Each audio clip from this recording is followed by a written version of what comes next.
Hello everyone, and welcome back to yet another video essay. Just briefly, I want to say thank you very much for 200 subscribers. I really appreciate all of your support and feedback. If there are any games you would like me to play and cover in the future, please let me know in the comments, and thank you again for your support. Today, we will be discussing the video game space opera that is Mass Effect. Mass Effect is one of my favourite games of all time, and I'm a huge fan of the whole series. This video is the first of 3 on each of the games in the series that will appear on the channel in the coming weeks. I want to discuss in the video today why I think Mass Effect's characters and dialogue makes it one of the strongest games for storytelling out there. I have split this into segments of the game itself and have linked the chapters in the description if you would like to find a specific section. There are spoilers ahead for Mass Effect 1, so please go and play it if you haven't already before watching this video. The Legendary Edition that came out 2 years ago is well worth a purchase, especially in a sale. With that, let us begin. The prologue level has the difficult task of both setting up a story and providing lots of background and context for it. The Mass Effect prologue does this very well. This is particularly through the way the dialogue tree is set out and the ability to ask further questions if necessary during the discussions with Ilos and Anderson. This allows for further context to be presented to help the player. This is a feature that appears throughout the entire game. In the prologue, it serves to give the player as much information as possible as they get an understanding of who Shepard is and the characters that are in front of them. It is similar in some ways to The Witcher 3 in this sense, as it is easy to explore more into the story for those interested, but it doesn't overwhelm or bombard people with too much information if they don't want it. The dialogue tree is the great strength of the game. The prologue sets this up clearly by indicating that your Shepard can be played as you want it to, across the spectrum of Paragon and Renegade, and introduces the idea of responses as placeable on a spectrum. There are 3 key themes that the game is all about, and these are established right from the off. Number 1 is that it is a sci-fi action game. There is the space warfare, alien planets, alien races, and kind of the commando unit vibes of the whole squad. The second is the impact of politics. The whole game sees Shepard battle his way through bureaucracy and politics, so there is a heavy political element to the game. And the third is comedy. The game is serious at times, but also knows not to take itself too seriously. The game does very well to place you, as the main character in Shepard, in a pivotal role from even before the main missions even start. This is by dangling the idea of the Spectres in front of you, providing you with context to its importance, and that sets the tone for the rest of the series. That Shepard is often viewed as a figurehead for the whole story. This is the strong storytelling element that is set up in the prologue with the idea that Shepard is key, and because you control how this key individual acts, your choices matter, not just to the people around you, but also the whole game and galaxy. This gives the decisions you might make weight for the rest of the entire game. Even in the prologue, Saren is set up as a strong villain character with clear anti-humanity motives, whilst Udina and the Council are also shown as adversarial characters, dislikable characters. The game is not fond of politicians and is very keen to show you this. The prologue also sets up well the reasons for the player to care. Humanity is at risk, has already been attacked, and Saren clearly hates humans and needs to be stopped. The vision from the Prothean beacon also shows death and destruction, and is clearly a warning of some kind, and not to mention that Shepard's Spectre candidacy is jeopardized, and this is critical to humanity on the galactic stage. The game isn't open world in the typical sense. It's actually very linear, and with different side quests and the ability to explore elsewhere and do genuinely impactful things. The Legendary Edition also makes the game absolutely beautiful visually. Following the prologue, the Citadel section is the heaviest political section of the game. It lacks in action, but it does act as further setup following on from the prologue for the rest of the game. It's almost like a secondary prologue, which is why I've grouped them together in this section. The storytelling is smart because it begins to pair you, as the player, and Shepard together, as you both find the truth at the same time throughout the entire game. This section continues to lean heavily on the idea of the Council as a secondary adversary, and this becomes more important as time goes on. It shows their skepticism of you, but also humanity, and later of the Reaper's existence, which sets up the trilogy, as these themes are key to the Council's thoughts and feelings throughout all of the games. The theme is very much politicians in denial, and Shepard's fight against that. There is a spoiler ahead now, but this is also designed to pit you against them often enough to consider letting them die in the final battle of the game. This is one of the strongest elements of the storytelling and the gameplay in this game. It essentially merges you and Shepard into one, and then spends the entire game from this point occasionally pitting you against the Council as a secondary adversary and allowing each other to have digs at each other. Like you disconnecting from them when you're debriefing after missions, and them grounding you in one of the final missions of the game. Therefore, the game is very much set up to be viewed through several spectrums, with a lot of grey area. For example, the spectrum of humanity focused to galactic society, or the typical Mass Effect spectrum of Paragon to Renegade. Within the game there are multiple routes to your goal and plenty of interesting distractions and interactions on the Citadel, so the game is really showing you here in this section what to expect from the rest of the game. It also serves as an opportunity to build up the team. You meet Rex, Garrus and Tali in this section. And it also exposes you to their alien races and the quirks of those different peoples. It begins the crewmate conversations that allow you to get to know your team and build bonds and relationships with them in your common goal to catch Saren. The game also gives you the freedom to choose who to bring along with you, and to where. And this has impacts on the story itself, which is quite clever. For example, Rex will shoot Fist if you bring him along, but Fist can be spared in a different scenario, with different crewmates. This section of the game also starts to introduce another key part of the entire series, and that's difficult choices. Similarly to The Witcher, the game will often present very challenging choices. The first example of this is with Mr. Batia and the death of his wife. There can be arguments made for each of the options, and no choice is purely right or wrong. This is a sign of things to come, not just in this game, but also for the second and the third games. These two sections, the Prologue and the first Citadel section, represent a setup for the first three main missions of the game, and set the tone and the themes of the game. They are dialogue heavy, and very politics heavy, but give the player all the information and motivation required to proceed with the mission, to chase after Saren and stop his plans. I would like to start by talking about the first three main missions together, that being Therum, Feros, and Noveria. I will cover them vaguely in that order, but the themes throughout all three are very similar. They carry the same kind of weight within the game. Liara's mission on Therum is the recommended starting path for players. It fulfills its role as a shorter starter mission, and establishes that the Mako sections often bridge or start the levels.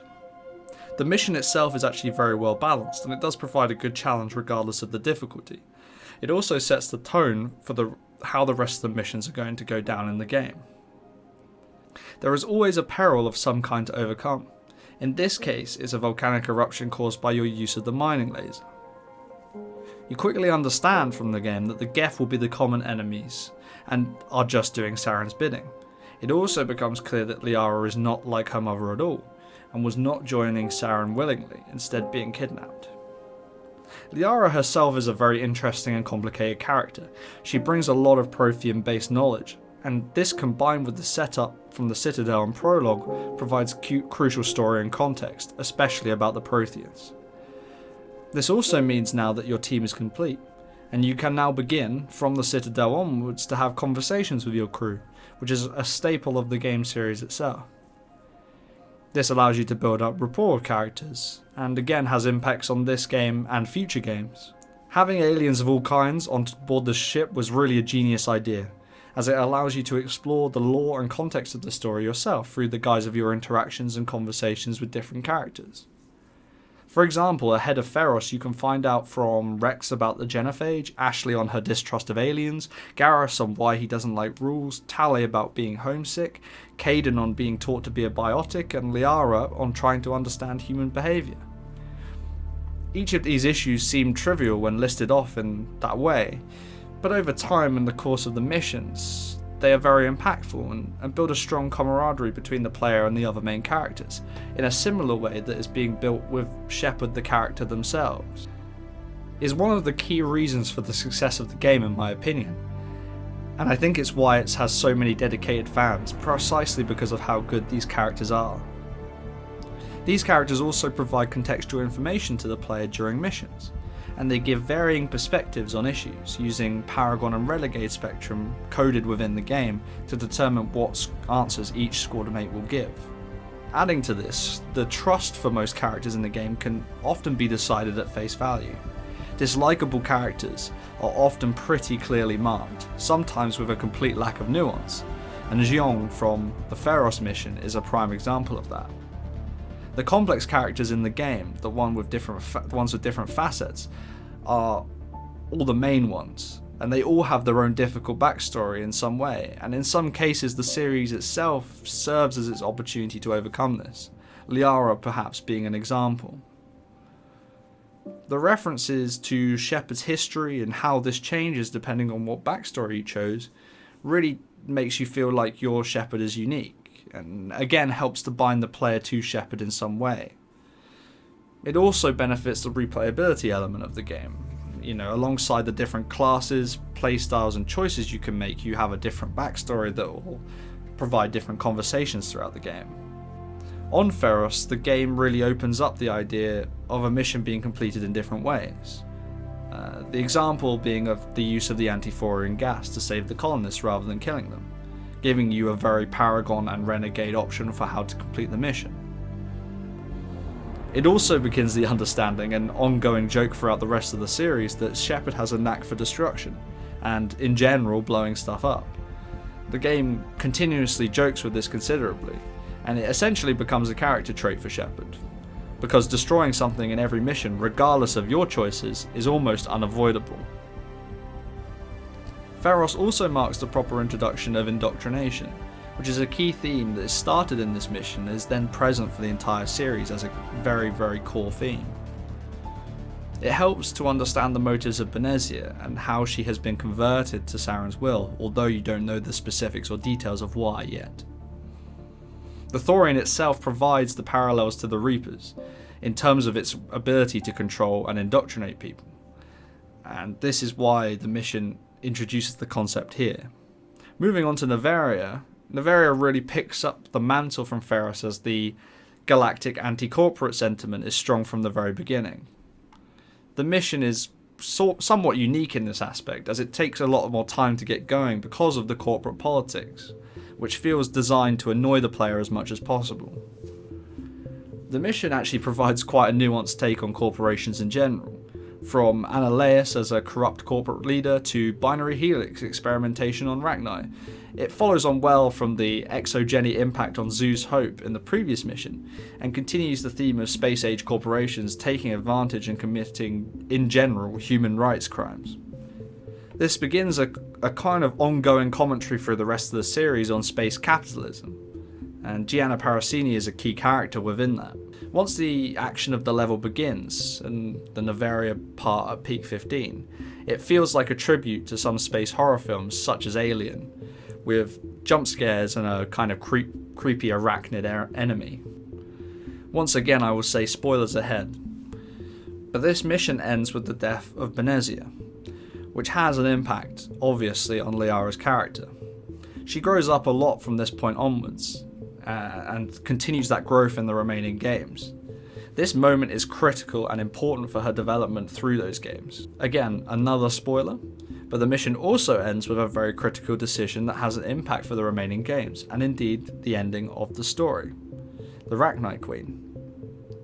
Part of why this game is so good and interesting to me is that throughout the whole game, each dialogue option is presented the same, with the same multi-choice format, and you have to make the difficult decision with whatever context you have at the time. Obviously, you have no indication of how big or small any of your decisions are, even those within side missions, and what these impacts will be on this game or the rest of the series. Or at least you don't when you play it through for the first time. The Rachni question is therefore very difficult when first presented, and is a prime example of a lack of foresight on first playthroughs. The player is often asked to make these decisions based on their own personal convictions, and this is key because it helps bind the player and Shepard together. Their character is built by your interactions, your decisions, and your understanding of the world as you play through the game. These first 3 main story missions, no matter what order you choose to play them in, really do establish the symbiosis of the player and Shepard as one. The way that the dialogue is set up alongside the Paragon and Renegade system of the game create this combination of Shepard and the player acting as one. I think this is something very difficult to achieve in a game, especially a game that provides you with an existing character. It's one of the game's main strengths. It's really a fundamental difference from a game like The Witcher, which I covered previously, where there are books of lore and backstory to show how Geralt should act in a situation, and giving the player the option to deviate from what Geralt's normal path would be. It's different with Shepard. With Shepard, it's more you and Shepard writing that backstory together, and this is through how you choose to act. I think this is something that is so unique to this series, and I think it's one of the reasons that it has such dedicated fans. Before moving on, I'd quite like to quickly cover side missions, as just a quick note. Side missions like the one on Asteroid X-57 show how impactful and time-responsive side missions can be in this game. You can save an entire human colony by engaging in this side mission, with consequences that will have impacts for 2 games down the line. However, it can be missed. If you don't go at a specific time during the story, you will miss that side mission.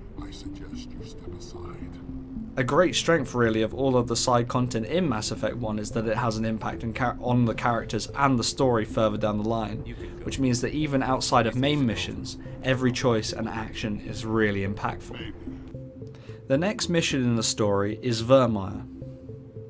Virmire is the mission where the action side of the story pulls the player through most of the level, as the mission is very dramatic and action-packed from start to finish. Please be warned once again that there are spoilers for key decisions ahead. Virmire is by far my favourite mission of the game. From the setting of the world, a very tropical planet, to the circumstances that Shepard and the crew find themselves in. And then there is the multitude of tense moments and choices throughout the whole level.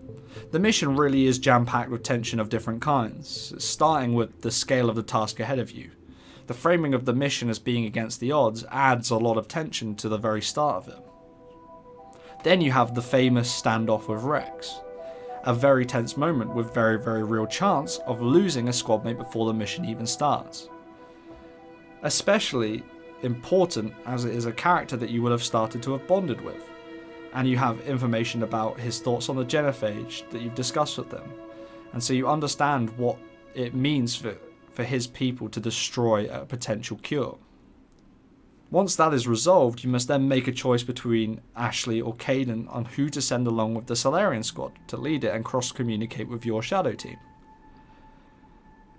Following that difficult decision, you have the Hold the Line speech from Major Kirrahe, who is one of my favourite non-main characters in the whole series, and that speech is absolutely incredible. The next thing you know in this mission, you're talking to a Reaper, you're talking to Sovereign, and they provide so much lore and understanding of what you're actually fighting against. It's the first time it's fully addressed that extinction by the Reapers is inevitable, and that this is part of a cycle that is continuous. It's a realization that the galactic extinction is on the line, and this is something that permeates not just from this game but into future games, that it's much bigger than just Saren. It really shifts the focus from Saren being the main villain to him actually just being an agent of the Reapers, who are in this case the true enemy. This revelation is incredibly impactful. It feels like it's been building together over the course of all of the previous missions. Shepard and the player being paired together as they are mean that the story centres around both discovering the truth at the same time. Then you have the choice of Mass Effect in this level.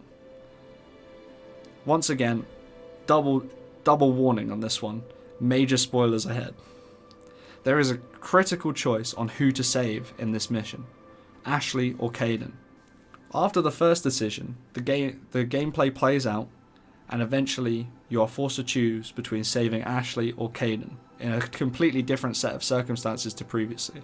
It is a very difficult choice, but even at the time that you make it, it feels like it's not really a life or death choice until the cutscene plays and you finally see the impact of it, either one of them perishing. It's really the first realization in the game that people can die depending on your choices, and it is a big shock. It's the first main character death in some playthroughs. Others, obviously Rex will be the first. And again, it is someone that you have spent time getting to know through conversations, and is very, very impactful on the player, as much as it is on Shepard himself, let alone whichever one you choose to survive, the impact on them as a character too. The death does provide a rallying point for the team, and also an emotional element for the final missions of the game. Within this level, you also get to battle Saren for the first time, which is incredibly challenging, as it should be. And you also get to have the first conversations with him about how he has become indoctrinated and tried to show him that he has made a critical mistake and become a slave to the Reapers. With certain choices, you can create this doubt in his mind. Virmire really does signal the start of the end of the game, and it really feels like it kicks off from here and becomes a very rapid and linear path to the conclusion of the game, as you try to get everything in place to take down Saren and stop the Reaper invasion. Now I will talk about the second Citadel section, Ilos, and the finale of the game. The final Citadel section of the game is the culmination of all of the pressure and tension building between you and the Council throughout the game, and the game is very, very clever in how it builds this through the debriefs with the Council. Their statements and questions can be quite cutting, and so it plays to the concerns and the skepticism of the Council for both Shepard and the player. With the decision to not go after Saren and instead ground the Normandy, Udina and the Council become as much enemies to Shepard and the player in that moment as Saren. And the personal vendettas that form from this, of the player and also Shepard, can influence the final decision you will make in the game with regards to the Council. And the game is clever to weave this into the narrative so soon before that decision will be made. The story from here on out very much feels like another Us Against the World story, and it is framed that way. And it's framed that way by the game, as Anderson allows you to escape and chase after Saren. The story begins to build the drama, with the race against time and the squad needing to make a difficult and daring drop onto Ilos. It also gives Joker, a character who has been a bit part again up until this point, his moment to shine in the first game of the series. The whole end to the game is very dramatic and feels incredibly highly paced and tense from this point on, and this pace is set from the very opening cutscene on Ilos. Ilos itself is one of my favourite planet designs in the game. It is a first look really at what a Prothean world would look like, with the addition of the overgrown wildlife making it feel distinctly creepy. It also starts to provide another window into the lore through talking with Vigil, who explains in more detail exactly what happened to the Protheans and why this was avoided this time around. It gives the player and Shepard an understanding of what Saren is now trying to achieve and why. After this impactful chat, the chase continues, and it's back to the high pace of before. And the Ilos section ends with you sending the Mako straight through a mass relay, which everyone has to admit is pretty badass. The final battles of the game are exactly what is deserved for a space opera. A huge battle both on the ground and in space. It's worth saying again that the Legendary Edition of this game makes these cutscenes look absolutely beautiful. The final battles gave me chills the first time around I played, and these were renewed with the new high quality graphics of the Legendary Edition. I also remember in my first playthrough being heavily caught up in the drama and politics of it all. And the final battle is such a good culmination of the build up for all of that tension that has been building up since the prologue. The entire game has been working out what Saren wants and then building up to the difficult task of the final confrontation. Then comes the final battle. In the first phase of the final battle, you can bypass the round by being Paragon or Renegade and by having chosen specific options in your first chat with him on Virmire. I really like this element as it rewards players for investing in those skill trees rather than just the abilities, and shows the emphasis that dialogue has in the game and that it is as important to the game as the run and gun action. If you do bypass it, the battle initially feels a little bit underwhelming in that sense, but nothing can quite prepare you for the sight of all of Sauron's skin burning off and his skeletal form pinging around the room like a pinball firing lasers at you. This version of Sauron is a visual representation of the true enemy. Indoctrinated servants are just that. Servants. They are not the real enemy, but instead it's the Reapers who have bent them to their will. Sauron is the first visual representation of that, and his appearance as the Wired Reaper really shows this, and also shows the impact of your casting doubt upon him. You then come to one of the most difficult decisions in the game, the final critical decision on whether or not to save the Council, and it is one that has been built throughout the entire game to this point, through the debriefs and the tension building as previously described. Personally, I always save the Council, but I can easily see why many would not, and it is a difficult call to make between the two, particularly given how fresh their betrayal is in the memory. When I played the game for the first time, I recall that the whole ending and cinematic is just enthralling from start to finish, and replaying it with the Legendary Edition, how it looks is just awesome. The final choice you'll make in the game is for a council pick. When humanity is given its seat, you can influence who might be chosen. And it only really serves, in my opinion, as a last chance to screw over Udina, but also sets up the future games nicely. Especially as it was made clear that Sovereign was just the beginning, and this leaves it open for the second game. To conclude, this game is the perfect mix of politics, action and comedy all rolled into one. The story is compelling and the lore is incredibly deep. It allows players to choose how much they want to know about the world and make decisions for themselves, whilst also showing that those very decisions have sometimes galaxy-wide implications. The dialogue and the characters are the key strengths of the game, and these work together to convey the story. The characters further the story and give you access to the lore. Main characters in particular have so much depth in their convictions that they feel very real. The result is such deep and strong characters that many players find it easy to connect to them and still love them many years later. I think it's definitely one of the reasons it has such a warm and dedicated fan base to the games. The fact is, it is optional to converse with them at all, or to be nice to them at all. But even within missions they open up crucial info or context and expand the story, and that is the strength of the characters. The game itself is short, and I think this is due to limitations of technology at the original release date. But it is still a great game regardless, even standalone, and has a very compelling storyline, albeit a very simplistic one, and very good side missions that vary from serious to hilarious. Given when the game was released, it's actually, in my opinion, a classic of the genre. The game successfully masters sci-fi action and adds the political space opera to that. It is all incorporated successfully, and the story itself paces itself and builds very, very nicely. As I've mentioned several times throughout this piece, you and Shepard really become one over time, and that is not just a result of the strong storytelling, but it's really a sense of the character building and dialogue throughout the game, and the way that the story is framed. Dialogue is really the game's greatest gift. It utilises it incredibly well to achieve its aims, and it convinces and motivates the player. Overall, Mass Effect 1 is a great start to a series, and I already cannot wait to replay Mass Effect 2 for my next video essay. I'm really looking forward to it. So that concludes my Mass Effect video essay. I'd like to thank you all very much for watching, and I really hope you enjoyed it. As always, I am looking for feedback from you guys, so please comment below any suggestions or comments you might have. I am still trying a few different things on the channel to see what sticks, so I really appreciate your support and your suggestions so far. And if you have any games that you would like to see me cover, then please just drop them in the comments and ping a suggestion my way. Please like and subscribe for more video essays like this, and if this is your first time here, please check out my previous video essays on The Witcher 3 and Pokemon Scarlet respectively. Thanks again for watching, please take care of yourselves, and peace.